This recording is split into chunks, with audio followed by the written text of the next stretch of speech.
So up until now, you've either been told your friction force or you've been told that whatever you're dealing with is frictionless. So in this lesson, we're actually going to learn that there are two types of friction, and then also how to calculate for that friction using coefficients of friction.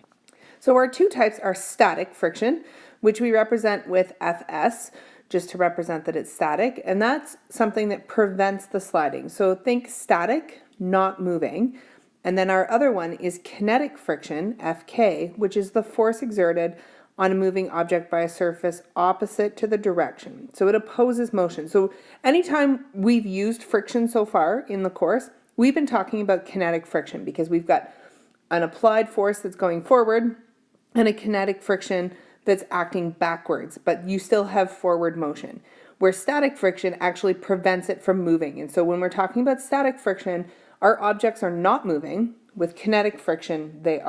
So here's just an image that shows that. So if we have our static friction, so our first image here, our normal and our gravitational force would be equal, and our applied force, or our push or pull, whatever that applied force is equal to the force of static friction. So our F net is 0. So that's going to be important because we're going to have to do some calculations. So remembering that our F net is equal to 0 is going to be helpful. And with kinetic friction, we do have motion, so the object is accelerating. And so oftentimes our F net will be our applied force, which is that forward, minus our force of kinetic friction.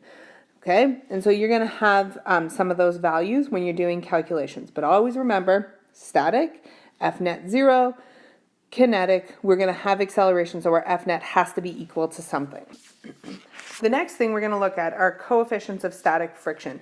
And the equations look the exact same, only we have S's for static and K's for kinetic.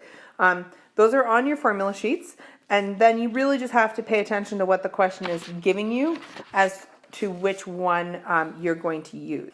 If you're not given the coefficient of static friction in your question, in our Nelson textbook, they can be found on page 170. And so when you're doing your practice questions, you may have to go and look those values up. On a quiz or a test, you'll be given those values to use. So, but if you have to go and look them up, just go and check page 1. So let's get started with some examples. So we have a 170 kilogram rubber hockey puck glides across the ice. What is the magnitude of force acting on the puck? So let's write down what we know. So we know that our mass is 0.17 kilograms. We want to know what the force of friction acting, and so it's saying that it's gliding across the ice. So if it's gliding, that must be a kinetic friction. So our formula is mu k equals Fk over Fn, and our Fn is our normal force. And so we are going back to our normal force equaling our force of gravity. So we can always calculate that force of our normal force because it's going to be equal to our force of gravity. So that means we can always, when we're solving for Fn, replace it with mg. So we've got our mass, and we're going to multiply it by 9.8. And so when we do that, we get 1.67 newtons for our normal force. Okay, it's up. The direction's not going to be super important here, but it is up.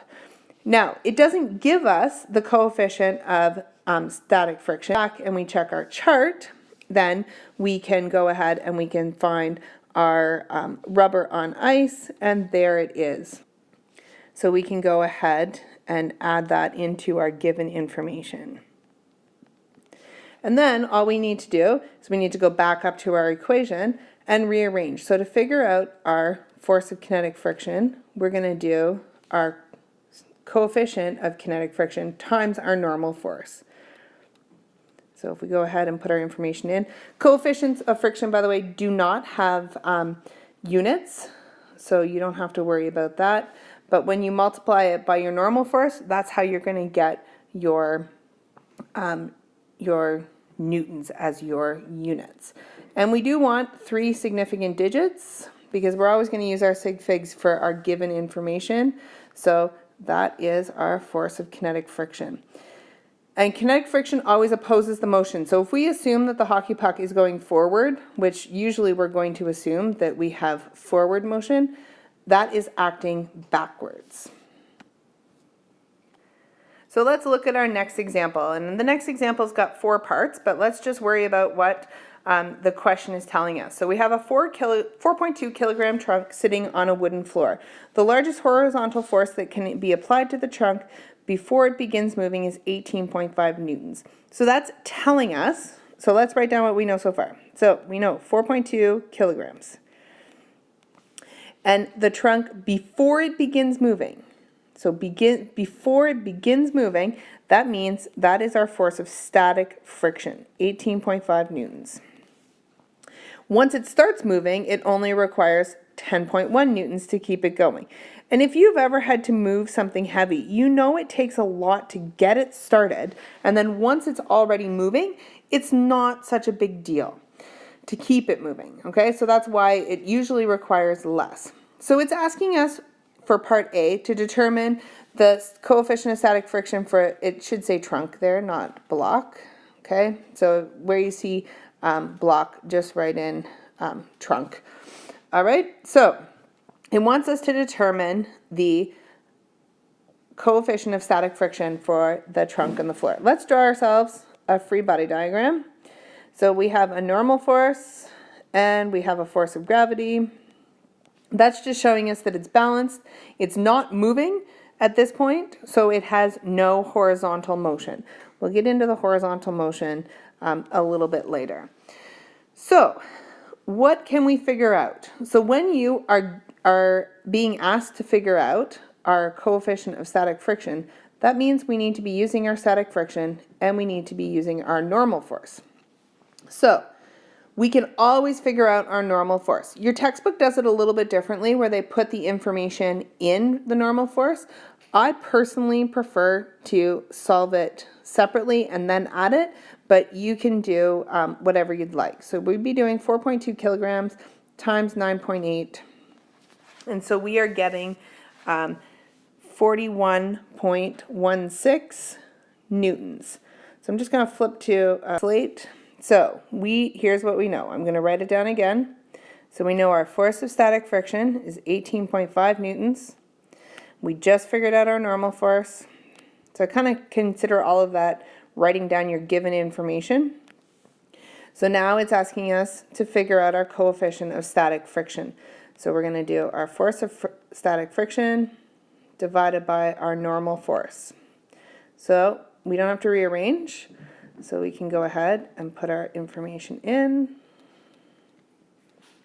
And what you'll see there is that the newtons will cancel out. So our coefficient of static friction is 0.449. So no units for our coefficient of static friction. So for part B, it asks us, it says, determine the force of friction acting on the trunk if the horizontal force is 7.6 newtons east.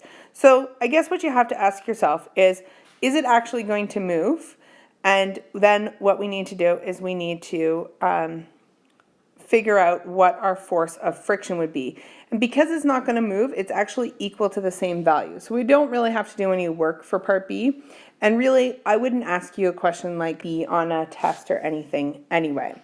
So then, part C, it's asking us to calculate the maximum magnitude of static friction. So we're going to be looking for this. If another 2.3 kilogram object is added. So that means we're going to do 2.3 kilograms plus our initial 4.2 kilograms. So we are going to have to calculate a new normal force because now we have a mass of what do we got? 6.5 kilograms. And then timesing it by 9.8. And we get 63.7 newtons now for our normal force. We can assume that the coefficient of static friction, though, remains the same number that we calculated in part A. So that means we can put it in our formula.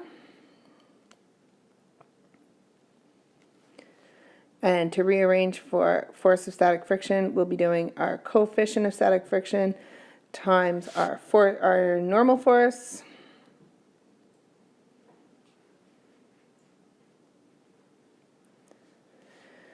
And so we get 28.6 newtons for our static force. Force of static friction, we don't usually even say backwards. Well, you can say backwards, but we aren't moving. So then in D, it's asking us to figure out our coefficient of kinetic friction. And we have our force of kinetic friction from the question at 10.1 newtons. And the question is not very clear, but let's assume we're going back to just the 4.2 kilograms times the 9.8. Again, I would make sure that that's clear in a question because it's not super clear in that. So let's assume that we're going back to the initial situation. So if we want to figure out our coefficient of static friction, or kinetic friction, sorry, this time we're doing our kinetic friction divided by our normal force. So we get 10.1 divided by 41.16 newtons. So again, the newtons cancel, and we get 0.25 for our coefficient of kinetic friction. So hopefully that's helped you out. You're going to need that information for the next lesson, which is going to combine all of our friction problems with some of our kinematic stuff from our first unit.